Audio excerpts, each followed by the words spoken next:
Good morning guys, my name is Crystal and welcome to my YouTube channel. Welcome all subscribers, welcome new. If you like my videos, please press the like button and please do subscribe. It's Thursday morning.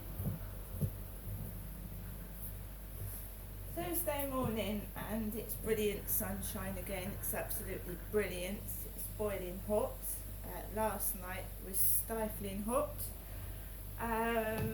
It doesn't start to cool down a bit till the early hours of the morning. So what happened with me was I stayed up till about 11, just after 11. I laid down and then I woke up about 1:45 in the morning, sweating buckets and feeling hot. So I went to the sink, I sponged myself down with cold water, and then I opened the balcony windows and doors and I lied down for a bit, and I really didn't get to sleep till about 2:30, 3 in the morning, and then I woke up again at 6, so on and off 3, 4, 5 hours sleep maybe, scattered. It's just too hot to sleep in. I've tried everything. I got up, I put one fan on, I couldn't feel any air out of it at all. And the fan I bought yesterday, it wasn't making any difference on the heat whatsoever. It's really stifling heat. At one point I had 3 fans on last night and I still couldn't feel any air, any cool air. But eventually I got some sleep, even if it was 3 or 4 hours, I did get some sleep. My goodness, it is really hot. And I've woken up to it again this morning. The sunshine brilliant on my balcony. It's lovely, but you really can't do anything in it. I certainly wouldn't jog in this weather. I mean, I had difficulty walking over the bridge and coming back yesterday because of the heat.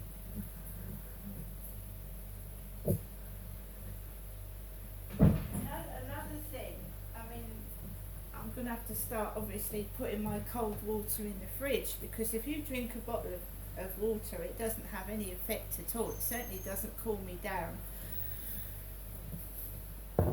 So I've got fans on here. This is a small little Beldray fan, a little like office desk fan. I've got a big fan. I've got 4 fans now. 4. And I still feel hot. Boiling. Let's turn this round. Yeah.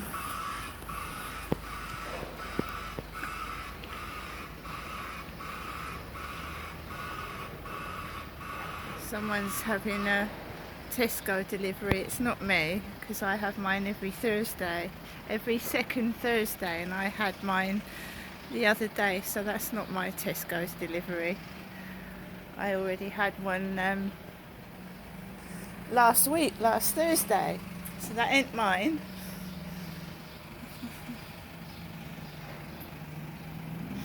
What I'll normally do is sit on this chair and get a bit of sunshine. This one here, just to get a bit of sunshine during the day. It really is extremely hot.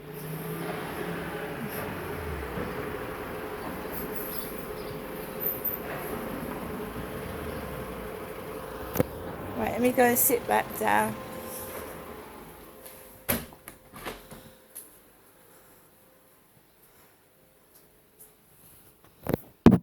Right, let's sit down again. So last night I took Max out for a walk in this heat, but it cooled down a bit.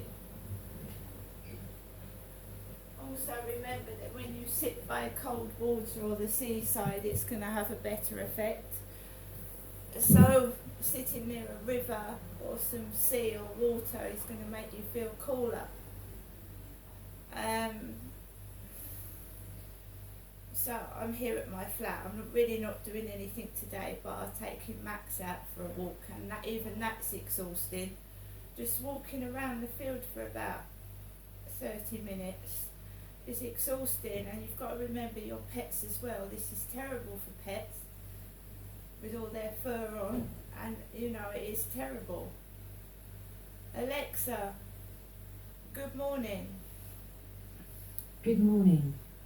On this day in 1215, King John put his seal to the Magna Carta, one of the most important constitutions of all time, limiting the powers of the king and setting out the rights of his people. Of course, John went back on his word, as did the barons who forced it on him, and they went to war all over again. Alexa, celebrity birthdays. Today's famous birthdays include General Secretary of the Communist Party of China and paramount leader of China Xi Jinping, dancer, choreographer Benjamin Millepied, Egyptian Association football player Mohamed Salah, American hip-hop artist, music producer and actor Ice Cube, and television and film actress from the United States Courtney Cox. Alexa, how old is Ice Cube? Ice Cube is 54 years old. Oh, Ice Cube's the same age as me. Ice Cube. Alexa, who is Ice Cube? O'Shea Jackson Sr., known professionally as Ice Cube, is an American rapper, actor, and filmmaker.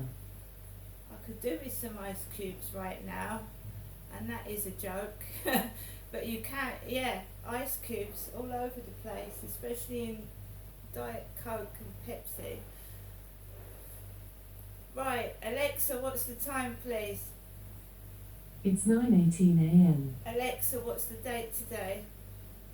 It's Thursday the 15th of June. And Alexa, what's the weather lookout for the weekend? The forecast for the weekend, Friday, 26 degrees Celsius and intermittent clouds. Saturday, 26 degrees and partly sunny weather. Sunday, 22 degrees and clouds with a chance of showers. Right, so it looks like by Sunday it might cool down a bit, so we've at least got 2 or 3 more days of this probably intense heat.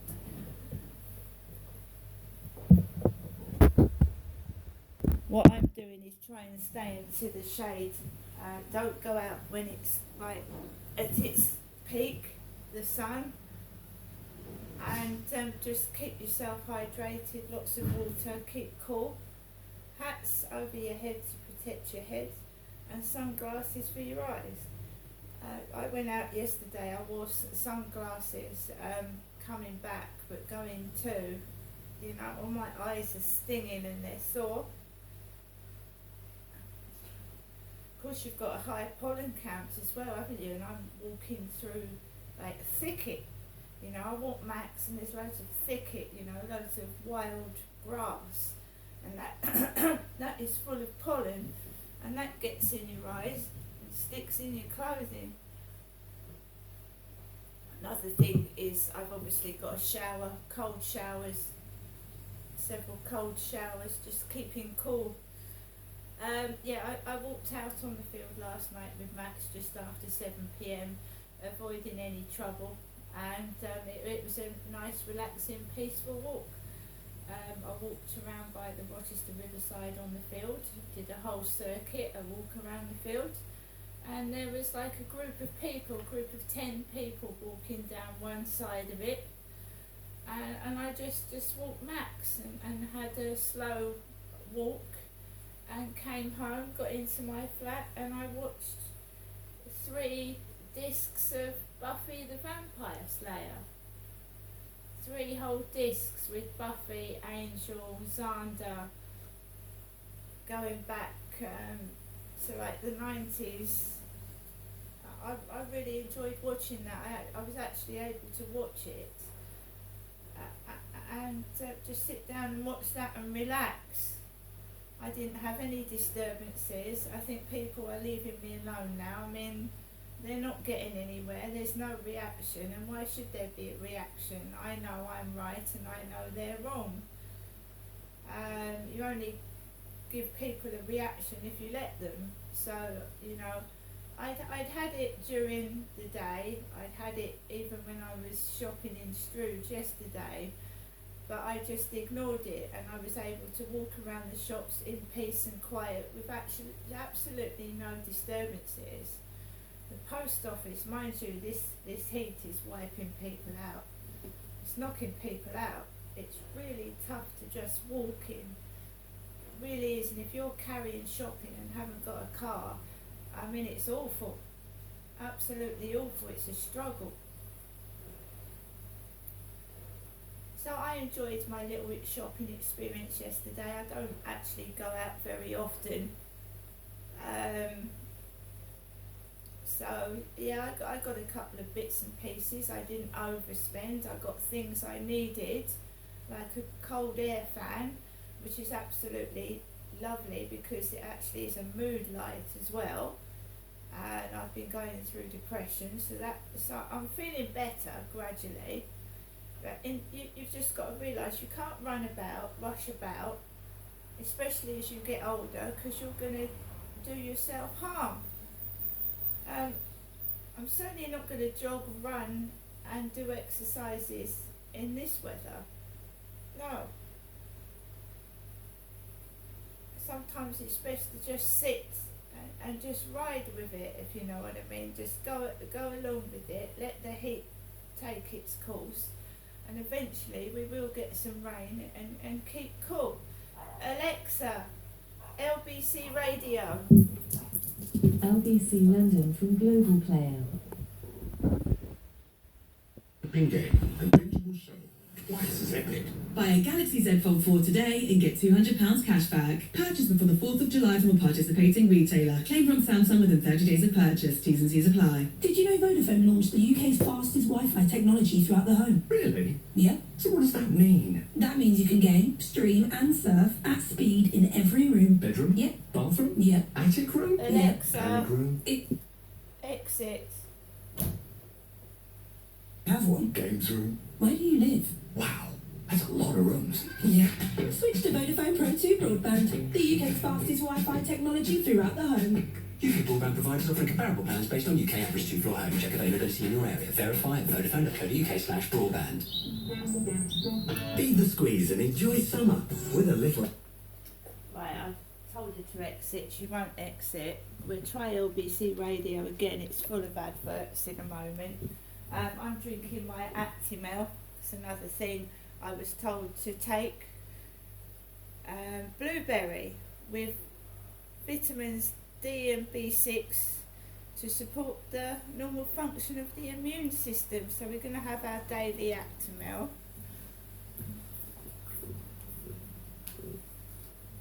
In this weather, people actually don't want to eat a lot. Eating carbohydrates is going to overheat you as well, so I'm not eating a load of crisps and junk food.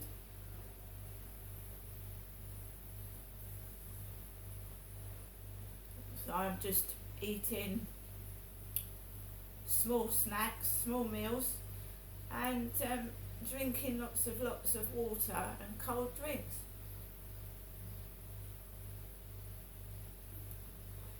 Sometimes soup, just a bowl of soup. It's an ideal it's an ideal time to lose weight actually, because you don't need a lot of food in this weather.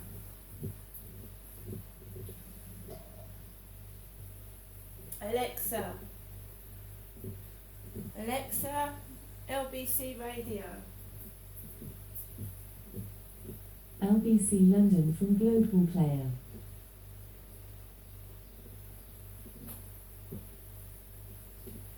Any person in their right mind when they're wrong would have to admit they're wrong, because then they could actually recover it. But he won't do that.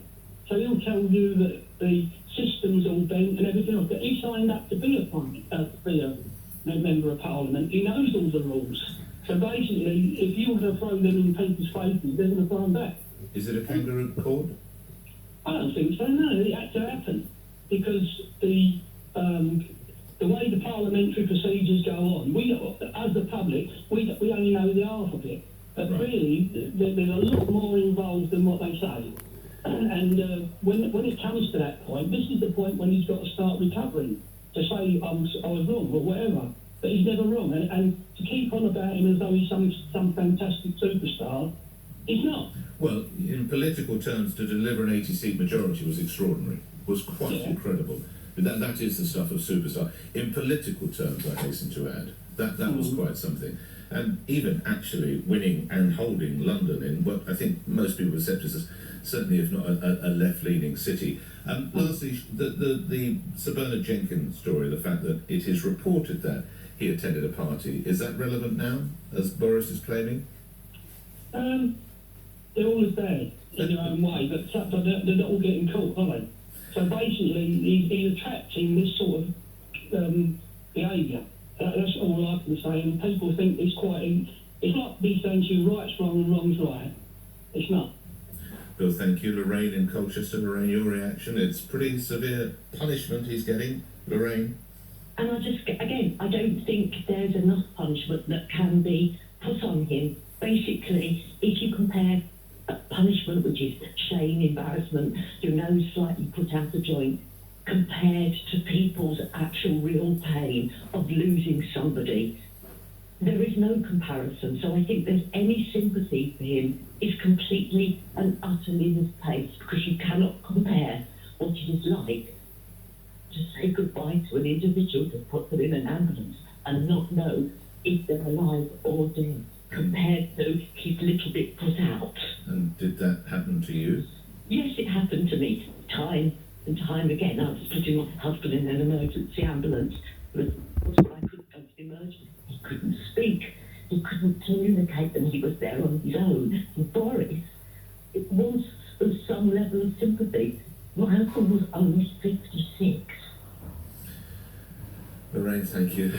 Desperately sad. Let's just catch up with where we find ourselves, because there have been developments since the report was published shortly after 9 o'clock. And of course, to remind you what the headlines from that were, LBC's political reporter Henry Wright has come back into the studio. Henry? Nick, I think the key line is in one paragraph. These are the two main points of the committee. Recommended by the Privileges Committee that he be suspended from the service of the House by 90 days. If he hadn't have resigned as an MP, that would be what the committee would be recommending to the government. 90-day suspension.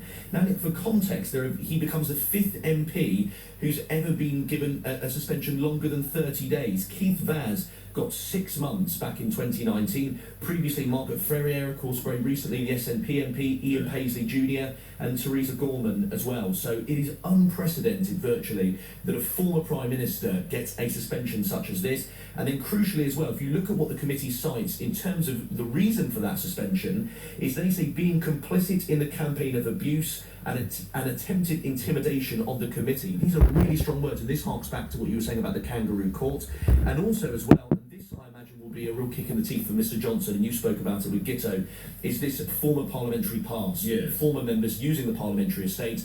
Of course, Sir John Bercow no longer has that privilege as a...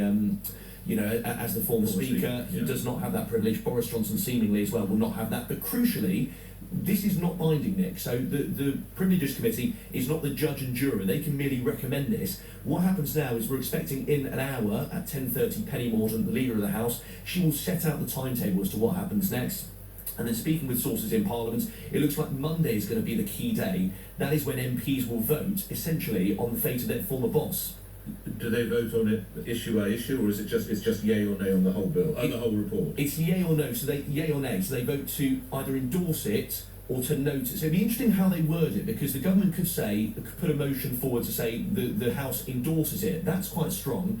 If they want to be sympathetic to Mr Johnson, they could say the House notes the report from the Privileges Committee. Does that mean he still loses his parliamentary pass? Yes, it would be de facto approval of what the Privileges Committee cites. And then, of course, Nick, we're into the drama of if Mr Johnson does want to run again, and of course, if you listen to Gitto Halley, it looks like there's going to be a brief hiatus. But if he does, then Rishi Sunak has to make the decision, is he an approved Conservative candidate? That remains to be seen.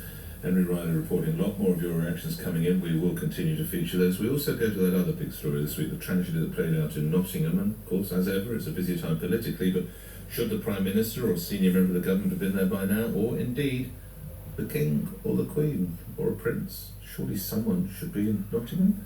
We'll look at that. Or is that me just being journalistically unfair? 9:30, breakfast with me, Nick Ferrara, here on LBC News Time. Thomas Watts. A report has found Boris Johnson committed repeated contempt of Parliament by denying lockdown breaches at Downing Street. He will escape the Privileges Committee's recommendation of a 90-day suspension from the Commons after announcing his resignation last week.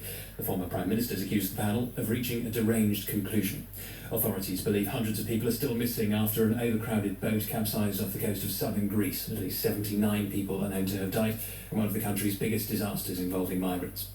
Nottingham is preparing for another vigil for the 3 people killed in Tuesday's attacks. Students Grace O'Malley Kumar and Barnaby Webber and school caretaker Ian Coates were stabbed to death. LBC weather dry with plenty of sunshine for most, some showers in the far west, a high of 28 Celsius. From the makers of the News Agents, a brand new Global Player exclusive.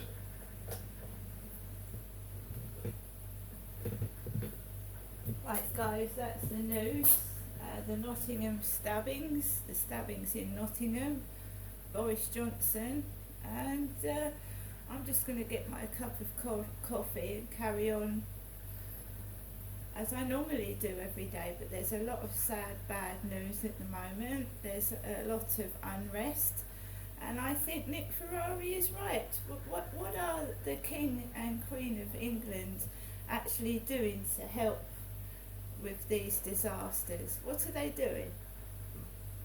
Rather than sat down counting their money, what actually are they doing to help this country? See you later.